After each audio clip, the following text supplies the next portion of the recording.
El Alep, de Jorge Luis Borges. La cadente mañana de febrero, en que Beatriz Viterbo murió, después de una imperiosa agonía que no se rebajó un solo instante, ni al sentimentalismo ni al miedo, noté que las carteleras de fierro de la Plaza Constitución habían renovado no sé qué aviso de cigarrillos rubios. El hecho me dolió, pues comprendí que el incesante y vasto universo ya se apartaba de ella, y que ese cambio era el primero de una serie infinita. Cambiará el universo, pero yo no, pensé con melancólica vanidad. Alguna vez, lo sé, mi vana devoción la había exasperado. Muerta yo podía consagrarme a su memoria, sin esperanza, pero también sin humillación. Consideré que el 30 de abril era su cumpleaños. Visitar ese día a la casa de la calle Garay para saludar a su padre y a Carlos Argentino Daneri, su primo hermano. Era un acto cortés, irreprochable, tal vez ineludible. De nuevo aguardaría en el crepúsculo de la abarrotada salita, de nuevo estudiaría las circunstancias de sus muchos retratos. Beatriz Viterbo, de perfil, en colores. Beatriz, con antifaz, en los carnavales de 1921. La primera comunión de Beatriz. Beatriz, el día de su boda con Roberto Alessandri. Beatriz, poco después del divorcio, en un almuerzo del Club Hípico. Beatriz, en Quilmes, con Delia San Marco Porcel y Carlos Argentino. Beatriz, con el pequinés que le regaló Villegas a Edo. Beatriz de frente y de 3/4, sonriendo, la mano en el mentón.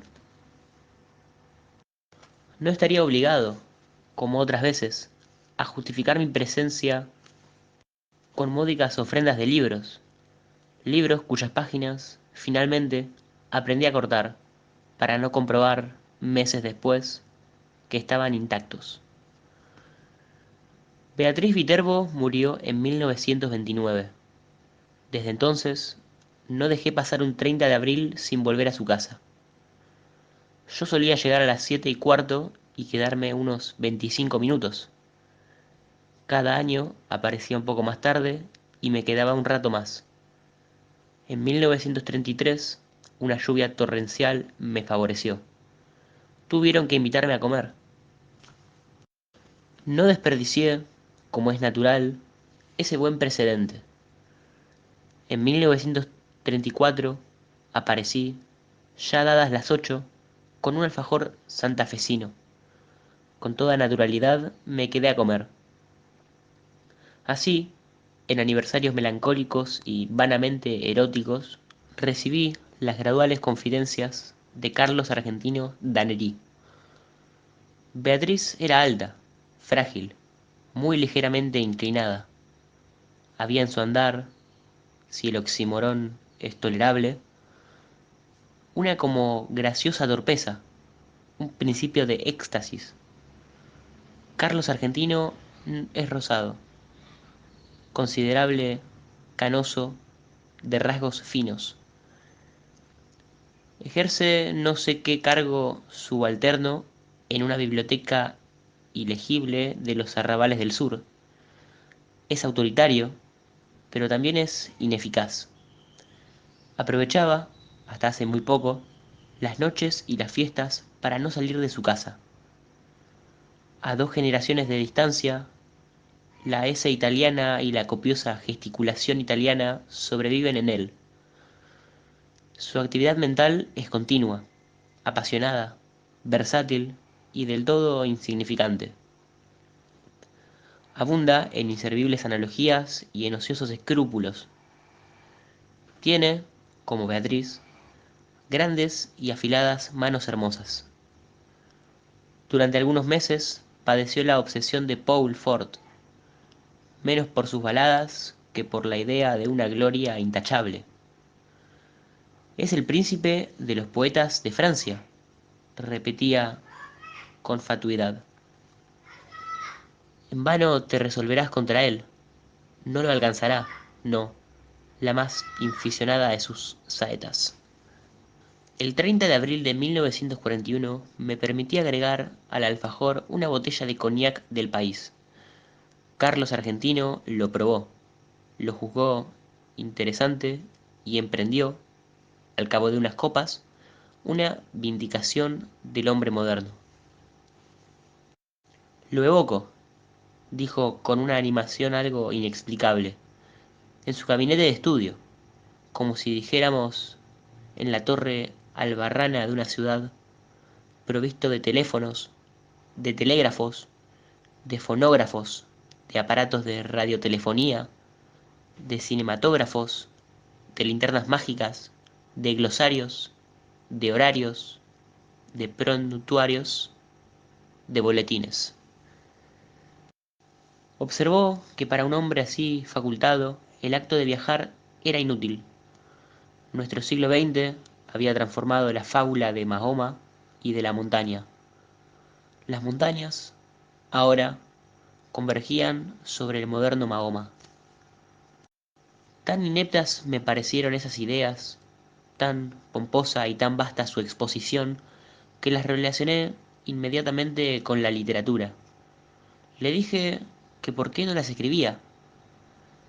Previsiblemente respondió que ya lo había hecho. Esos conceptos, y otros no menos novedosos, figuraban en el canto augural, canto prologal o simplemente canto prólogo de un poema en el que trabajaba hacía muchos años, sin réclame, sin bullanga ensordecedora, siempre apoyado en esos dos báculos que se llaman el trabajo y la soledad. Primero abría las compuertas a la imaginación, luego hacía uso de la lima.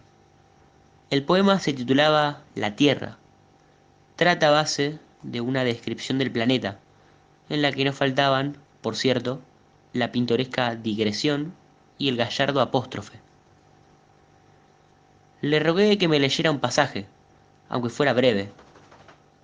Abrió un cajón del escritorio, sacó un alto legajo de hojas de bloc estampadas con el membrete de la biblioteca Juan Crisóstomo Lafinur y leyó con sonora satisfacción.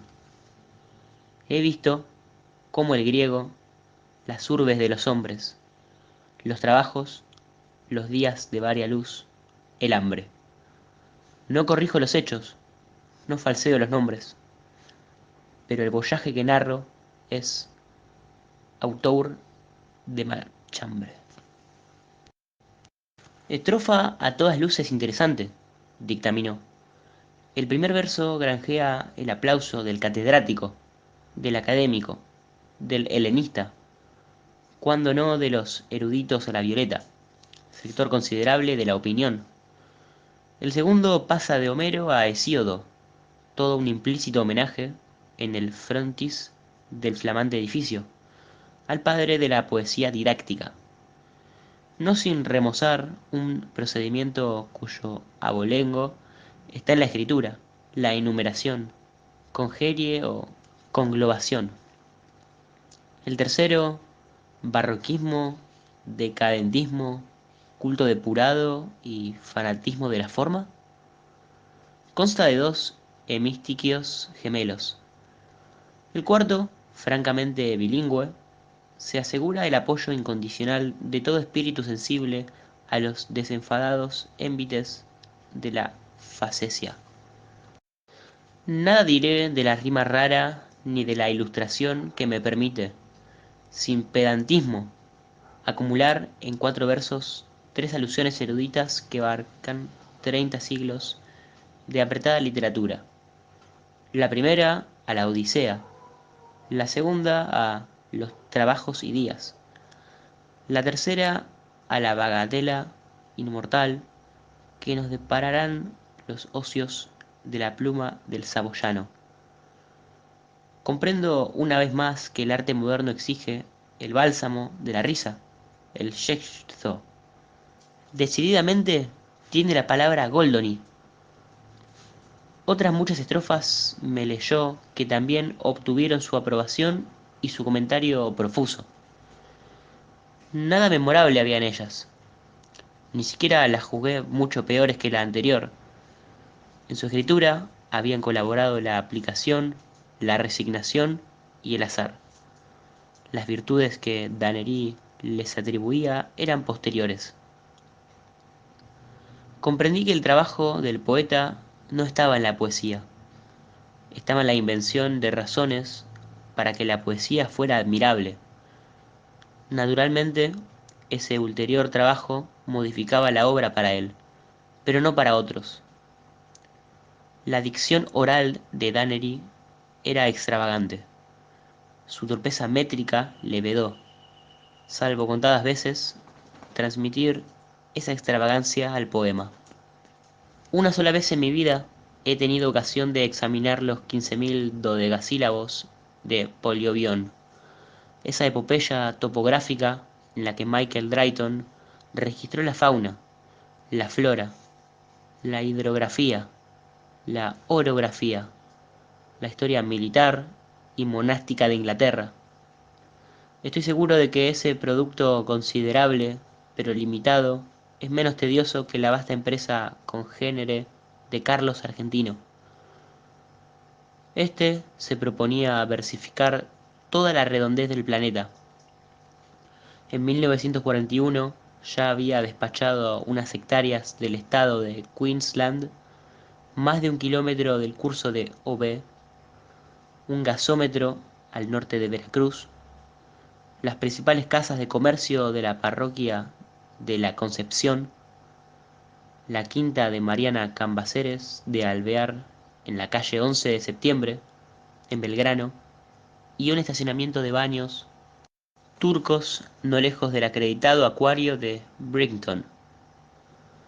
Me leyó ciertos laboriosos pasajes de la zona australiana de su poema. Esos largos e informes alejandrinos carecían de la relativa agitación del prefacio. Copió una estrofa. Sepan, a manderecha del poste rutinario, viniendo, claro está, desde el nor-noroeste, se aburre una osamenta, color blanquiceleste, que da al corral de ovejas catadura de osario. Dos audacias, gritó con exultación, rescatadas, te oigo mascullar, por el éxito. Lo admito, lo admito. Una, el epíteto rutinario, que certeramente denuncia, en passant, el inevitable tedio inherente a las faenas pastoriles y agrícolas, tedio que ni las georgigas ni nuestro ya laureado don Segundo se atrevieron jamás a denunciar así, al rojo vivo.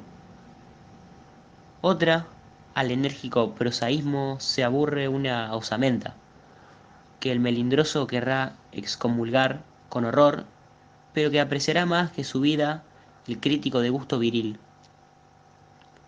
Todo el verso, por lo demás, es de muy subidos quilates. El segundo hemistiquio entabla animadísima charla con el lector, se adelanta a su viva curiosidad, le pone una pregunta en la boca y la satisface, al instante. ¿Y qué me dices de ese hallazgo, blanquiceleste? El pintoresco neologismo sugiere del cielo, que es un factor importantísimo del paisaje australiano. Sin esa evocación resultarían demasiado sombrías las tintas del boceto y el lector se vería compelido a cerrar el volumen, herida en lo más íntimo del alma de incurable y negra melancolía. Hacia la medianoche me despedí. 2 domingos después, Danery me llamó por teléfono. Entiendo que por primera vez en la vida. Me propuso que nos reuniéramos a las 4 para tomar juntos la leche en el contiguo salón bar que el progresismo de Sudino y de Zungri, los propietarios de mi casa, recordarás, inaugura en la esquina, confitería que te importará conocer. Acepté, con más resignación que entusiasmo. Nos fue difícil encontrar mesa. El salón, bar, inexorablemente moderno, era apenas un poco menos atroz que mis previsiones. En las mesas vecinas, el excitado público mencionaba las sumas invertidas sin regatear por Zunino y por Zungri. Carlos Argentino fingió asombrarse de no sé qué primores de la instalación de la luz, que, sin duda, ya conocía, y me dijo con cierta severidad: mal de tu grado habrás de reconocer que este local se parangona con los más encopetados de Flores. Me releyó, después, 4 o 5 páginas del poema. Las había corregido según un depravado principio de ostentación verbal, donde antes escribió azulado, ahora abundaba en azulino, azulenco y hasta azulillo. La palabra lechoso no era bastante fea para él. En la impetuosa descripción de un lavadero de lanas, prefería lactario, lacticinoso, lactescente, lechal. Denostó con amargura a los críticos. Luego, más benigno, los equiparó a esas personas, que no disponen de metales preciosos, ni tampoco de prensas de vapor, laminadores y ácidos sulfúricos para la acuñación de tesoros, pero que pueden indicar a los otros el sitio de un tesoro. Acto continuo censuró la prologomanía, de la que ya hizo mofa en la donosa prefación del Quijote, el príncipe de los ingenios. Admitió, sin embargo, que en la portada de la nueva obra convenía el prólogo vistoso, el espaldarazo firmado por el plumífero de Garra de Fuste. Agregó que pensaba publicar los cantos iniciales de su poema. Comprendí, entonces, la singular invitación telefónica. El hombre iba a pedirme que prologara su pedantesco fárrago. Mi temor resultó infundado. Carlos Argentino observó, con admiración rencorosa, que no creía errar el epíteto al calificar de sólido el prestigio logrado en todos los círculos por Álvaro Melián Lafinur, hombre de letras, que, si yo me empeñaba, prologaría con embeleso el poema. Para evitar el más imperdonable de los fracasos, yo tenía que hacerme portavoz de dos méritos inconcusos: la perfección formal y el rigor científico, porque ese dilatado jardín de tropos, de figuras, de galanuras, no tolera un solo detalle que no confirme la severa verdad. Agregó que Beatriz siempre se había distraído con Álvaro. Asentí, profusamente asentí. Aclaré, para mayor verosimilitud, que no hablaría el lunes con Álvaro, sino el jueves, en la pequeña cena que suele coronar toda reunión del club de escritores. No hay tales cenas, pero es irrefutable que las reuniones tienen lugar los jueves, hecho que Carlos Argentino Danerí podía comprobar en los diarios y que dotaba de cierta realidad a la frase. Dije, entre adivinatorio y sagaz, que antes de abordar el tema del prólogo, describiría el curioso plan de la obra. Nos despedimos, al doblar por Bernardo de Irigoyen. Encaré, con toda imparcialidad, los porvenires que me quedaban. A. Hablar con Álvaro y decirle que el primo hermano aquel de Beatriz, ese eufemismo explicativo me permitiría nombrarla, había elaborado un poema que parecía dilatar hasta lo infinito las posibilidades de la cacofonía y del caos. B. No hablar con Álvaro. Preví, lúcidamente, que mi desidia optaría por B. A partir del viernes, a media hora, empezó a inquietarme el teléfono. Me indignaba que ese instrumento, que algún día produjo la irrecuperable voz de Beatriz, pudiera rebajarse a receptáculo de las inútiles y quizá coléricas quejas de ese engañado Carlos Argentino Danerí. Felizmente, nada ocurrió.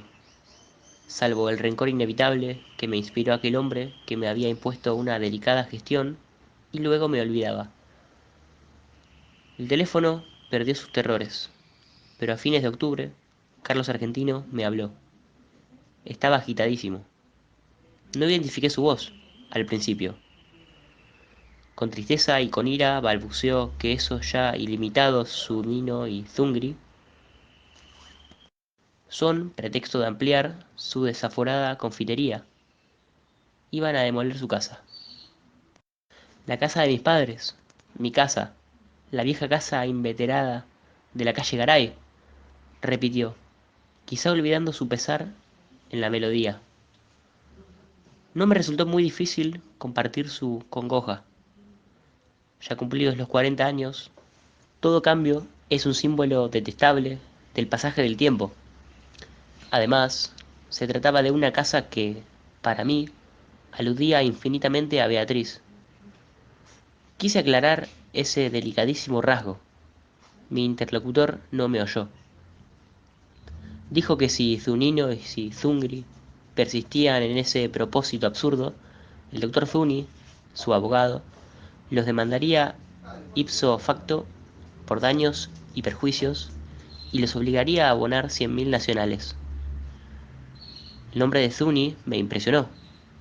Su bufete, en Caseros y Tacuarí, es de una severidad proverbial. Interrogué si éste se había encargado ya del asunto. Danery dijo que le hablaría esa misma tarde. Vaciló y, con esa voz llana, impersonal, a que solemos recurrir para confiar algo muy íntimo, dijo que para terminar el poema le era indispensable la casa, pues en un ángulo del sótano había una lep. Aclaró que una lep es uno de los puntos del espacio que contiene todos los puntos. Está en el sótano del comedor, explicó, aligerada su dicción por la angustia. Es mío, es mío.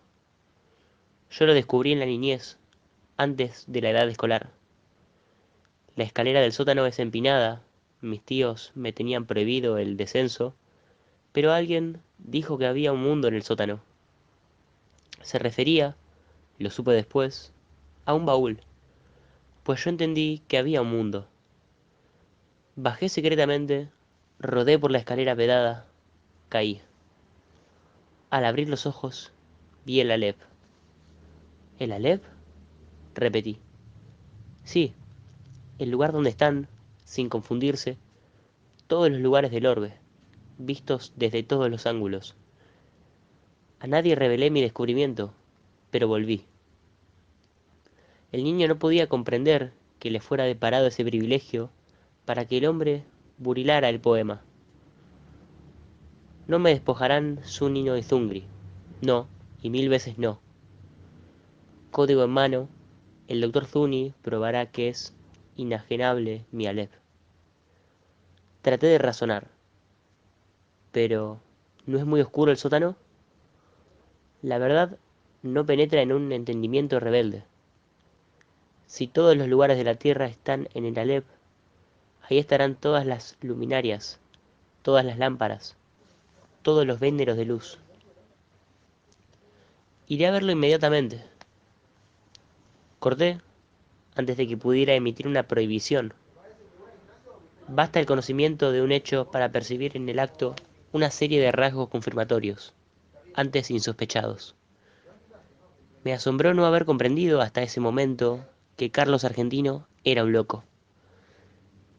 Todos esos Viterbo, por lo demás, Beatriz, yo mismo suelo repetirlo, era una mujer, una niña de una clarividencia casi implacable, pero había en ella negligencias, distracciones, desdenes, verdaderas crueldades, que tal vez reclamaban una explicación patológica. La locura de Carlos Argentino me colmó de maligna felicidad. Íntimamente siempre nos habíamos detestado. En la calle Garay, la sirvienta me dijo que tuviera la bondad de esperar. El niño estaba, como siempre, en el sótano, revelando fotografías. Junto al jarrón, sin una flor, en el piano inútil, sonreía, más intemporal que anacrónico, el gran retrato de Beatriz, en torpes colores. No podía vernos nadie. En una desesperación de ternura, me aproximé al retrato y le dije: Beatriz, Beatriz Elena, Beatriz Elena Viterbo, Beatriz querida, Beatriz perdida para siempre. Soy yo, soy Borges. Carlos entró poco después. Habló con sequedad. Comprendí que no era capaz de otro pensamiento que de la perdición de la Alep. Una copita del pseudo coñac, ordenó, y te zampuzarás en el sótano. Ya sabes, el decúbito dorsal es indispensable. También lo son la oscuridad, la inmovilidad, cierta acomodación ocular. Te acuestas en el piso de baldosas y fijas los ojos en el 19º escalón de la penitente escalera. Me voy, bajo la trampa y te quedas solo. Algún roedor te mete miedo. Fácil sorpresa. A los pocos minutos ves el Alep. El microcosmo de alquimistas y cabalistas. Nuestro concreto amigo proverbial. El multum in parvo. Ya en el comedor, agregó: claro está que, si no lo ves, tu incapacidad no invalida mi testimonio. Baja. Muy en breve podrás entablar un diálogo con todas las imágenes de Beatriz. Bajé con rapidez, harto de sus palabras insustanciales. El sótano, apenas más ancho que la escalera, tenía mucho de pozo. Con la mirada busqué en vano el baúl de que Carlos Argentino me habló. Unos cajones con botellas y unas bolsas de lona entorpecían un ángulo. Carlos tomó una bolsa, la dobló y la acomodó en un sitio preciso. La almohada es humildosa, explicó, pero si la levanto un solo centímetro no verás ni una pizca y te quedas corrido y avergonzado. Repantiga en el suelo ese corpachón y cuenta 19 escalones. Cumplí con sus ridículos requisitos. Al fin se fue. Cerró cautelosamente la trampa. La oscuridad, pese a una endija que después distinguí, pudo parecerme total. Súbitamente comprendí mi peligro. Me había dejado soterrar por un loco, luego de tomar un veneno. Las bravatas de Carlos transparentaban el íntimo terror de que yo no viera el prodigio. Carlos, para defender su delirio, para no saber que estaba loco, tenía que matarme. Sentí un confuso malestar que traté de atribuir a la rigidez y no a la operación de un narcótico. Cerré los ojos, los abrí. Entonces vi el Alep. Arribo, ahora, al inefable centro de mi relato. Empieza aquí mi desesperación de escritor. Todo lenguaje es un alfabeto de símbolos cuyo ejercicio presupone un pasado que los interlocutores comparten. ¿Cómo transmitir a los otros el infinito Aleph, que mi temerosa memoria apenas abarca? Los místicos, en análogo trance, prodigan los emblemas. Para significar la divinidad, un persa habla de un pájaro que de algún modo es todos los pájaros. Alanús de Insulis, de una esfera cuyo centro está en todas partes y la circunferencia es ninguna. Ezequiel, de un ángel de 4 caras que a un tiempo se dirige al oriente y al occidente, al norte y al sur. No en vano rememoro estas inconcebibles analogías. Ninguna relación tienen con el Aleph. Quizá los dioses no me negarían un hallazgo de una imagen equivalente, pero este informe quedaría contaminado de literatura, de falsedad. Por lo demás, el problema central es irresoluble. La enumeración, siquiera parcial, de un conjunto infinito. En ese instante gigantesco he visto millones de actos deleitables o atroces. Ninguno me asombró como el hecho de que todos ocuparan el mismo punto, sin superposición y sin transparencia. Lo que vieron mis ojos fue simultáneo, lo que transcribiré sucesivo, porque el lenguaje lo es. Algo, sin embargo, recogeré. En la parte inferior del escalón, hacia la derecha, vi una pequeña esfera tornasolada, de casi intolerable fulgor. Al principio la creí giratoria, luego comprendí que ese movimiento era una ilusión producida por los vertiginosos espectáculos que encerraba. El diámetro de la LEP sería de 2 o 3 centímetros, pero el espacio cósmico estaba ahí, sin disminución de tamaño. Cada cosa, la luna del espejo, digamos, era infinitas cosas, porque yo claramente la veía desde todos los puntos del universo. Vi el populoso mar, vi el alba y la tarde, vi las muchedumbres de América, vi una plateada telaraña en el centro de una negra pirámide, vi un laberinto roto, era Londres. Vi interminables ojos inmediatos escrutándose en mí como en un espejo. Vi todos los espejos del planeta y ninguno me reflejó. Vi en un traspatio de la calle Soler las mismas baldosas que hace 30 años vi en el zaguán de una casa de Fray Bentos. Vi racimos, nieve, tabaco, vetas de metal, vapor de agua. Vi convexos desiertos ecuatoriales y cada uno de sus granos de arena.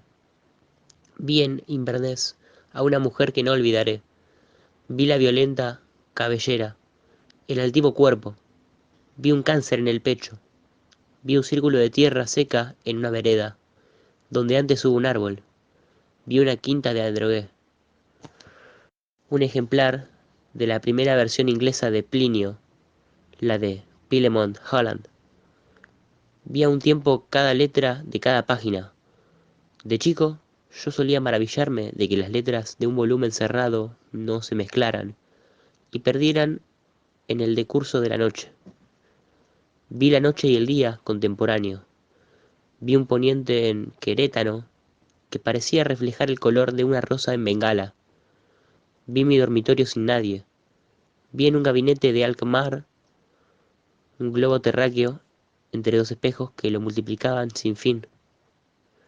Vi caballos de crin arremolinada en una playa del mar Caspio en el alba. Vi la delicada ostatura de una mano. Vi a los sobrevivientes de una batalla, enviando tarjetas postales. Vi en un escaparate de Mirzapur una baraja española. Vi las sombras oblicuas de unos helechos en el suelo de un invernáculo. Vi tigres, émbolos, bisontes, marejadas y ejércitos. Vi todas las hormigas que hay en la tierra. Vi un astrolabio persa. Vi en un cajón del escritorio, y la letra me hizo temblar, cartas obscenas, increíbles, precisas, que Beatriz había dirigido a Carlos Argentino. Vi un adorado monumento en la Chacarita. Vi la reliquia atroz de lo que deliciosamente había sido Beatriz Viterbo. Vi la circulación de mi propia sangre. Vi el engranaje del amor y la modificación de la muerte. Vi el Aleph, desde todos los puntos. Vi en el Aleph la tierra, y en la tierra otra vez el Aleph, y en el Aleph la tierra. Vi mi cara y mis vísceras. Vi tu cara y sentí vértigo, y lloré, porque mis ojos habían visto ese objeto secreto y conjetural cuyo nombre usurpan los hombres, pero que ningún hombre ha mirado, el inconcebible universo. Sentí infinita veneración, infinita lástima. Tarumba habrás quedado de tanto curiosear donde no te llaman, dijo una voz aborrecida y jovial. Aunque te devanes los sesos, no me pagarás en un siglo esa revelación. ¡Qué observatorio formidable! Che, Borges. Los zapatos de Carlos Argentino ocupaban el escalón más alto. En la brusca penumbra, acerté a levantarme y a balbucear. Formidable, sí, formidable. La indiferencia de mi voz me extrañó. Ansioso, Carlos Argentino insistía. ¿Lo viste todo bien? ¿En colores? En ese instante concebí mi venganza. Benévolo, manifiestamente apiadado, nervioso, evasivo, agradecía a Carlos Argentino Danerí la hospitalidad de su sótano y lo insté a aprovechar la demolición de la casa para alejarse de la perniciosa metrópoli, que a nadie, créame, que a nadie, perdona. Me negué, con suave energía, a discutir sobre la LEP. Lo abracé, al despedirme, y le repetí que el campo y la serenidad son dos grandes médicos. En la calle, en las escaleras de Constitución, en el subterráneo, me parecieron familiares todas las caras. Temí que no quedara una sola cosa capaz de sorprenderme. Temí que no me abandonara jamás la impresión de volver. Felizmente, al cabo de unas noches de insomnio, me trabajó otra vez el olvido. Postdata del 1 de marzo de 1943. A los 6 meses de la demolición del inmueble de la calle Garay, la editorial Procusto no se dejó arredrar por la longitud del considerable poema y lanzó al mercado una selección de trozos argentinos. Huelga repetir lo ocurrido. Carlos Argentino Danerí recibió el segundo Premio Nacional de Literatura. El primero fue otorgado al doctor Aita, el tercero al doctor Mario Bonfanti. Increíblemente, mi obra Los naipes del Taur no logró un solo voto.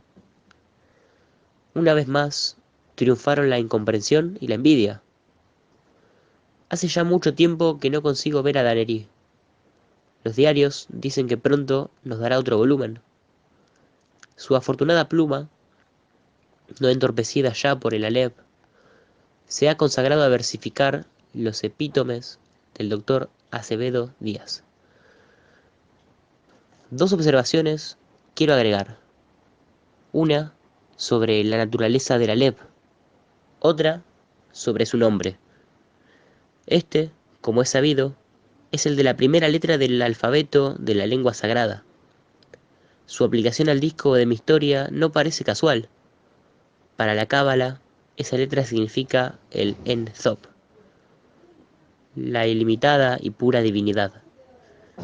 También se dijo que tiene la forma de un hombre que señala al cielo y la tierra, para indicar que el mundo inferior es el espejo y es el mapa del superior. Para la Mengelebre, es el símbolo de los números transfinitos, en los que el todo no es mayor que alguna de las partes.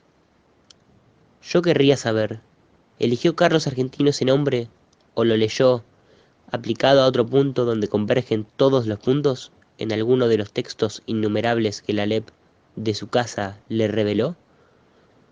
Por increíble que parezca, yo creo que hay, o que hubo, otro Alep. Yo creo que el Alep de la calle Garay era un falso Alep. Doy mis razones. Hacia 1867, el capitán Burton ejerció en el Brasil el cargo de cónsul británico. En julio de 1942, Pedro Enríquez Ureña descubrió en una biblioteca de Santos un manuscrito suyo que versaba sobre el espejo que atribuye al Oriente a Iskandar Zu al-Qashirn o Alejandro Bicorne de Macedonia. En su cristal se reflejaba al universo entero. Burton menciona otros artificios congéneres: la septuple copa de Kai Khosrou, el espejo que Tariq Ben Zayed encontró en una torre, las 1001 noches, 272, el espejo que Luciano de Samosata pudo examinar en la luna, historia verdadera, y 26, la lanza especular que el primer libro de Satyricon de Capella atribuye a Júpiter, el espejo universal de Merlín, redondo y hueco y semejante a un mundo de vidrio. The Fairy Queen 3:2:19, y añade estas curiosas palabras: pero los anteriores, además del defecto de no existir, son mero instrumentos de óptica. Los fieles que concurren a la mezquita de Amr en El Cairo saben muy bien que el universo está en el interior de una de las columnas de piedra que rodean el patio central. Nadie, claro está, puede verlo, pero quienes acercan el oído a la superficie declaran percibir, al poco tiempo, su atareado rumor. La mezquita data del siglo VII. Las columnas proceden de otros templos de religiones anteislámicas, pues como ha escrito Ibn Jaldún, en las repúblicas fundadas por nómadas es indispensable el concurso de forasteros para todo lo que sea albañilería. ¿Existe ese Alep en lo íntimo de una piedra? ¿Lo he visto cuando vi todas las cosas y lo he olvidado? Nuestra mente es porosa para el olvido. Yo mismo estoy falseando y perdiendo, bajo la trágica erosión de los años, los rasgos de Beatriz.